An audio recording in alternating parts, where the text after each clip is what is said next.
Hi, I want to tell a story about turning thoughts to things and also the way that I experienced the thought being a manifestation already. A while ago, maybe even a year ago, I had an idea to write a comedy, a romantic comedy set. I live in Buenos Aires, so set in Argentina and India, where I have a strong connection. And I just told people that much. I have a romantic comedy, Argentina and India. I only told one person the actual story, my film producer.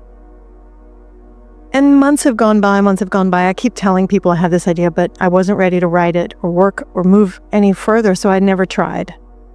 One morning I was exercising and listening to you, and I got the feeling, it would be nice to begin to play with that idea.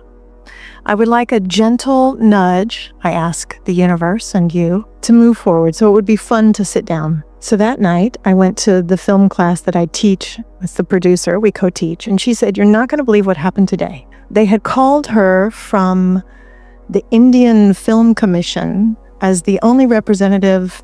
They had come to Argentina to talk to her. Someone from the embassy, she wasn't even clear who it was, someone representing 20 production companies in India, because they're looking for a movie to shoot that's set in Argentina and India. And they went to her, and she's the only person on the planet that knew my story. And she pitched it, and they loved it. And she said, "So now you just have to write it." So instead of getting scared, I actually just sat down with the intention to receive. And the scenes came and came and came, and it was delightful and beautiful and wonderful, and it's a great film. I called her and I said, "It's going great." And she said, "Oh, well, they actually said that they're interested in Mother Teresa and Argentina and India." And I thought, great, because I worked with Mother Teresa in Calcutta. And I thought, okay, let's go. And my producer said, maybe it could be about an Argentine nun who goes to Calcutta. With that idea, I sat down, and I got another film immediately, which is about not a nun, but a girl who wants to be a nun, and her parents try to stall her by sending her on a trip around the world. And she says she'll go, but only if she can go to Calcutta with her best friend. So I wrote that whole story, loved receiving, so much fun, all the scenes. I went to my producer, I pitched the idea, she loved it. I knew that my producer had wanted to be a nun when she was younger, and so after she read the story, I said, we could talk about your experience because I can use that as I write the actual screenplay. I had written a treatment. And she said, "Well, but did you know that I wanted to be a nun, but my parents sent me on a trip to talk me out of doing it?" So, is there any question about what's going on in this vortex? All the pieces are there. They've all been working together. The cooperative components have been working their way out. And then the most interesting thing, and we know that you mean to go back and speak to this yourself, but we want to stick this in here first, is that we've been talking about how there's this gestating of your vibrational reality and how law of attraction has already gathered the cooperative components, and you heard a scant spattering of those. There are so many more. This is gestating. It's becoming more and more and more and more and more, and the momentum is gathering. The cooperative components have already been set into motion. They're already in place. The Indian and the Argentine and the already cooperative components that have already been gathered, all ready to be gathered. And then one day you get this idea. As you begin letting those thoughts turn to things in your mind. So as that thought comes, as you started to say to us, that was a manifestation that happened to you. And then more and more and more and more. This is the way it works. This is absolutely, we want you to know that, like our friend's story that you just heard, you have all of those stories too. How all of the pieces of your lives and the lives of the people you know, they're all there. They're all generated. They're all together. It's all so much more. And really, all you have to do is be living happily ever after enough that in this moment and this moment and this moment, in your joy, an idea comes, an idea that is so compelling that you want to do it. You didn't say, I felt that I needed to do it. You didn't say, I was trying to figure out how to do it. Did you hear how her story unfolded? Did you feel the lightness of her being and the readiness of her vortex, and then the readiness of her, and then the coming together of it, and on and on and on it goes. And it's not just one film, it's another, and then another, and another. There's no ending to the joyful journey that will continue to unfold for you. No ending to it. It's not like just wanting something that is in the vortex and somehow you make yourself to it and then boom, I've got the manifestation. Oh, it isn't like that. There's another and another and another and another. Always something else equally or more wonderful on the horizon for your discovery. It is such a delicious thing, isn't it? Yeah. Yeah. And I had a moment when I had that feeling, because I was in alignment when I had I was in alignment when I first got the idea. It came with that energy. You had to be. And then I was in alignment when I got the desire to begin to write it. Yes. And immediately I heard this little should, and I just was like, oh, so what I need from the universe is a way to make it fun. I need something fun so that I can sit down, not the feeling, oh, you haven't written this all year, none of that. Just what would make the next piece of it fun? Yeah. That's your best mantra ever. What's fun? And don't you remember, Esther remembers being really little, and saying to her mother, what should I do? And her mother would say, well, you could clean out that drawer. And Esther would say, no, I mean, what's fun to do? What's fun to do? And her mother would say, well, cleaning out that drawer might be fun. And Esther would, no, that really wasn't what she had in. But what's fun to do? What's fun to do? If you could get on that wavelength, what's fun to do? What would I like to do? What do I feel like doing? What's fun to do? What's interesting to do? What's exhilarating to do? What's fun to do? And sometimes it can start out as what's easy to do? What's easy to do? And I also love that when I got the idea, the meeting had already been set up. Well, Vortex had. All of the pieces were there for you before you received the first idea. That's what we're really wanting you to hear. You're not making this happen. You caused it to happen during contrasts that you lived and what you put into the vortex. It's already there. It's there for all of you. You're not making it happen. You're not setting a goal and making it happen. It's already happened. And you're in the receiving mode so that you're receiving the idea of what's already happened. And there hasn't been a better description in this format of explaining that in real time than what you just gave. You heard it, didn't you? Something more? I had another manifestation a month earlier than that, where completely free of resistance, because I was cleaning up my thinking and I had been saying I was ready to date a lot of men, and I realized that meant I wanted to date a lot of near misses, and I just was like, oh, I'd rather find a match. And I wrote it out really clearly. Later that day, I had an impulse to send a text. Can you find also the correlation between how the other felt and how this felt? Yeah. Yeah. Same thing. And there was excitement in realizing that my thinking was sloppy. And as soon as I realized, oh, I was asking for near misses. I was asking for a string of near misses. I don't want that. I want a match. And so there was no resistance about worrying. It was just excitement. I wrote down a really detailed description of this man.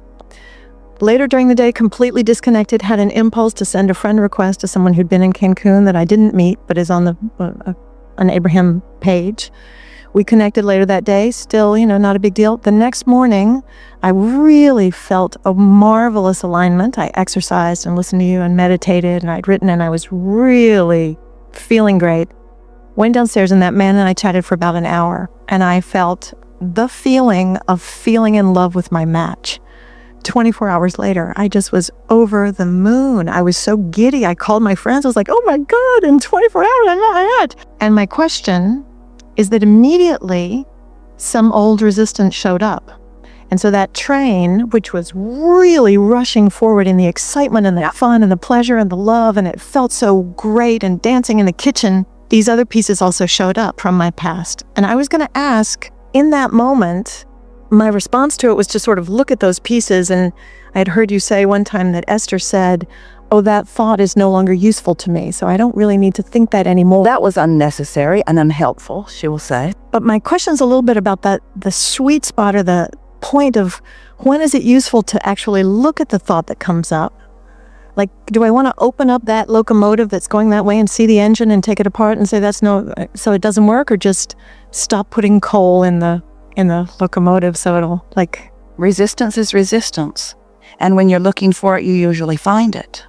There are a few things that we'd like to point out to you about this, because the near misses part of your vibration was a little more active than you realized.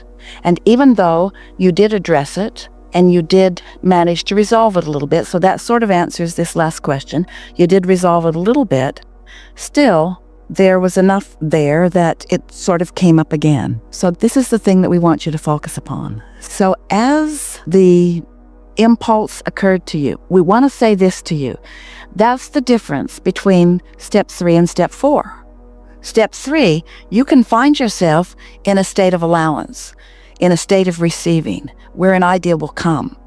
But as the idea comes, you may not be able to sustain that idea because of beliefs that are still active. So this gives you an opportunity to acknowledge that and then sort of back away from it in order to allow yourself to get more in the receptive modes. But the question is, could your exhilaration over something else hold you long enough in the receptive mode on this new subject?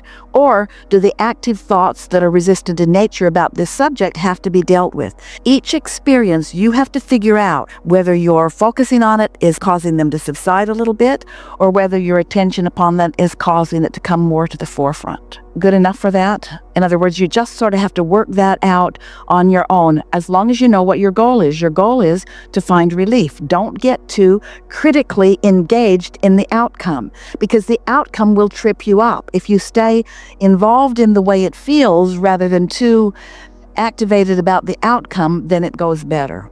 We know that you got that to a large degree, and now we're going to give you something that's really going to help you get it all the way. And that is, you know how fortunate you are that you are able to relax and let a stream of thought flow and create a movie that will be on the screen. Your thoughts will turn to things, and life is exactly the same way. You can all write your movie.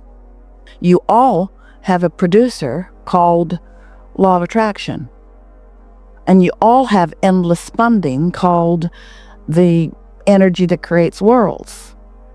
And you all have everything that is necessary to bring the cooperative components together. In other words, you have a staff, you have a team of non-physicals and currents and laws that are helping you turn your ideas about a movie into a full-fledged movie.